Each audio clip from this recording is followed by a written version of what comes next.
Confirmation bias. People's tendency to process information by looking for or interpreting information that is consistent with their existing beliefs. Before the season, I was sure that Sazz was dead, yet the first episode, that made me question if she had faked her death. In episode 3, we see that all the Westies have ham radios, just as Sazz was mentioning she'd been listening to a ham radio in season 3. The Westies have access to the Dudenoff place where the shot came from. The Westies play a card game just like Sazz got Charles a card game back in Brazos. The Westies have a group photo of themselves with a woman as tall as Rudy. If I have a confirmation bias towards Howard and he suddenly shows up with a pig from the West Tower, how did the pig get to the East Tower? It's supposed to be blocked off. Did the pig use the secret passageways? How did this pig end up with Howard? If I have a confirmation bias towards Scott Bakula, what do I think of the show referencing a famous death by actor? How do you overcome confirmation bias to solve this mystery? What clues did you catch?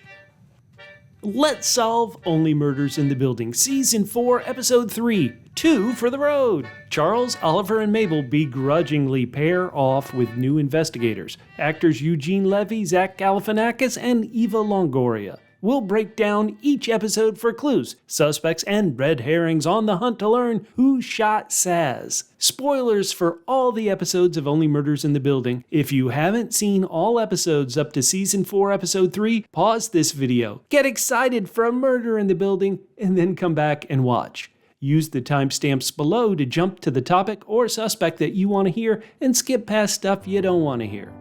I laughed so much at this episode. I've read online that some feel the actors were taking over the show and too much. I understand that feeling, but I howled at all these jokes. This made me laugh. Now that said, I found the clues maybe a bit light in this episode. You'll have to help me spot all the clues. What did you find? Now, to make up for this podcast maybe not having all the clues I want, at the very end of the podcast, past your feedback, I'll talk about some light to maybe mid-level spoilers that I accidentally came across before the season. Again, they're very light, but they could shine some light on this season's mystery. Time for the credit clues. The opening credits featured 2 sets of director's chairs, one for each of Charles, Mabel, and Oliver, and their actors. The closing credits had ham radio and squatters' rights.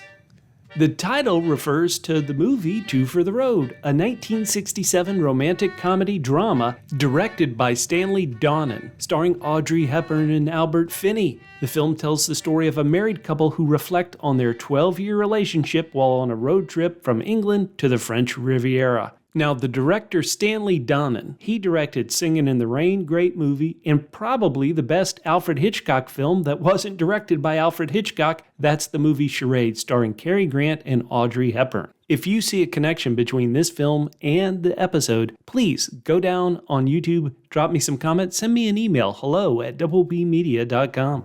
Let me tell you quickly about some other podcasts we're doing. If you're enjoying The Lord of the Rings, The Rings of Power on Amazon Prime, be sure to check out Priscilla and Matt's podcast on the Bustin' Blockbusters podcast feed. They're covering Season 2. Next week, I'm so excited because I'm going to be diving into the sequel to Magpie Murders. That's with our coverage of Let's Solve Moonflower Murders. Members of the Clue Crew, you should be thrilled. It's a fair play mystery with 3 distinct timelines and 3 mysteries to solve. Now, you don't need to have seen the first series, which was titled Magpie Murders. Of course, you should watch it. It's pretty fun.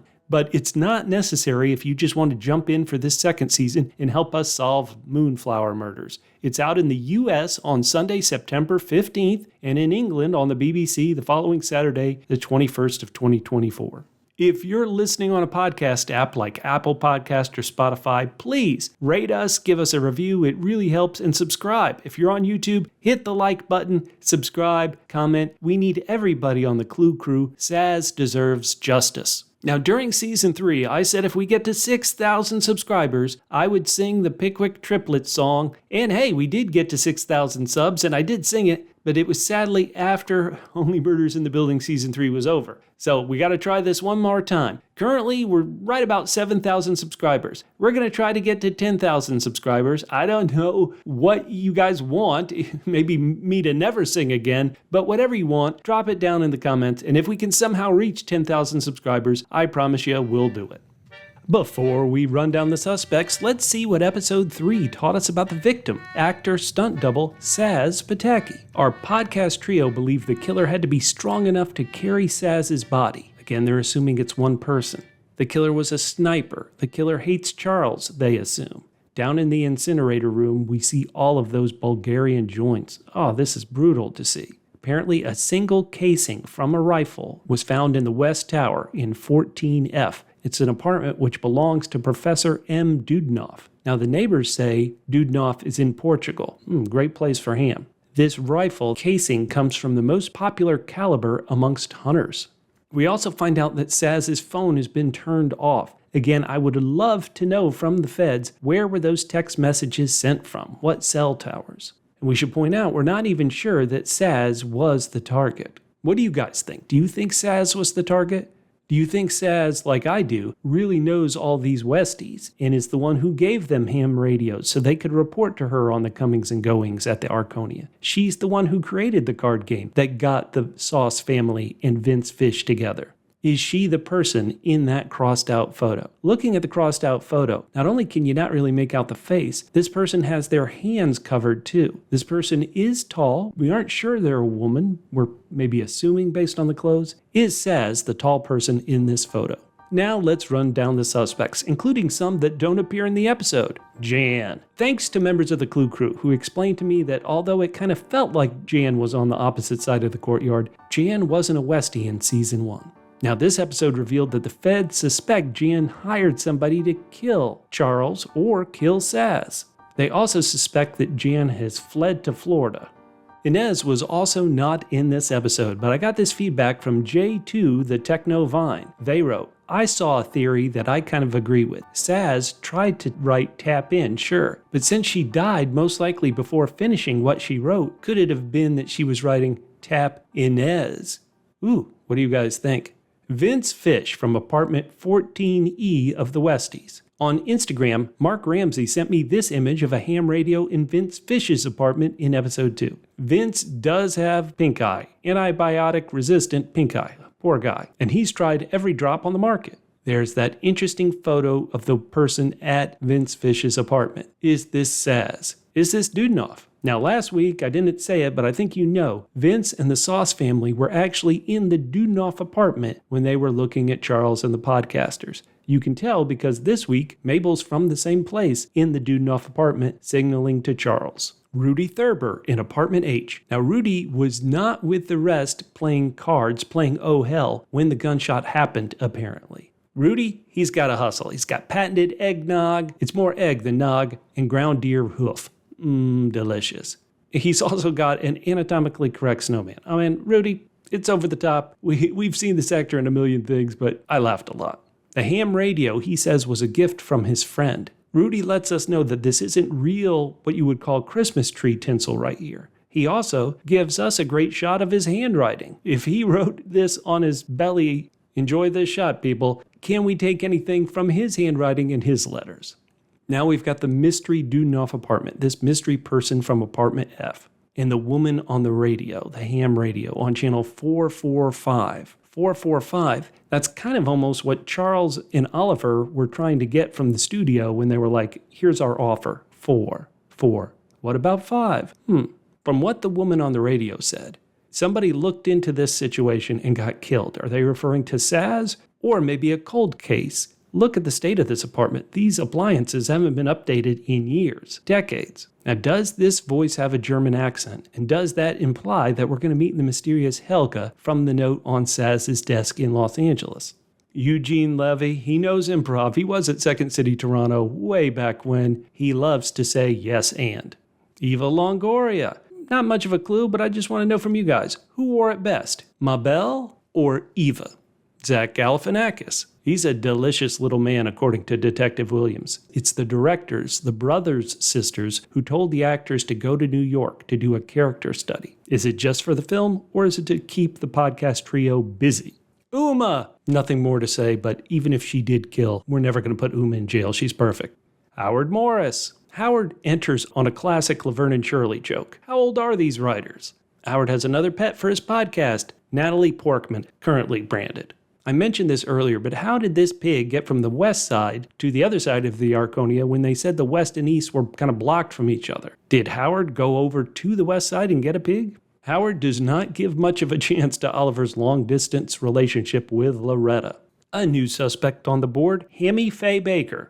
Now this goes to Howard's podcast. What job does a pig do? I know pigs smell for truffles. Does this type of pig smell for truffles? What other job could a pig do? Did Dudenoff have the pig for some purposeful reason? What do you guys think? How did you guys feel about all the rejection Oliver took in this episode? He took it like a champ as well as he could. That's what I thought. Were you upset? Let me know. Charles Hayden Savage. Just as Tim Kono apparently blocked the real fireplaces in the Arconia, Charles got real Christmas trees banned. Who's running this HOA? We need you back, Bunny. Bunny, come back. Bloody Mabel. Young woman of action. Thank you, Maura. Will Mabel end up in this apartment at the end of season 4? It sure feels like it. How do you feel Mabel's doing so far 3 episodes? This is the only season so far where Mabel's not involved in some crazy romance with some new character. Do you like that better? Let me know.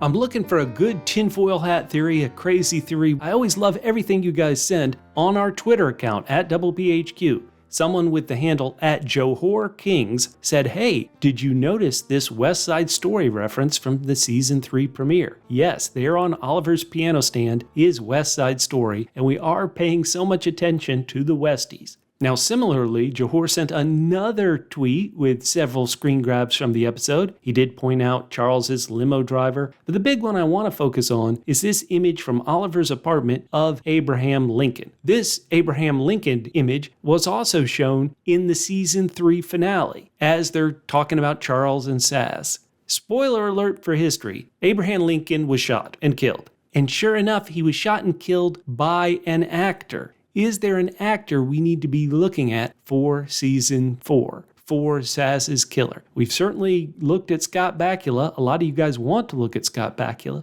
But is there anybody else? Is there an actor not playing themselves but still playing an actor?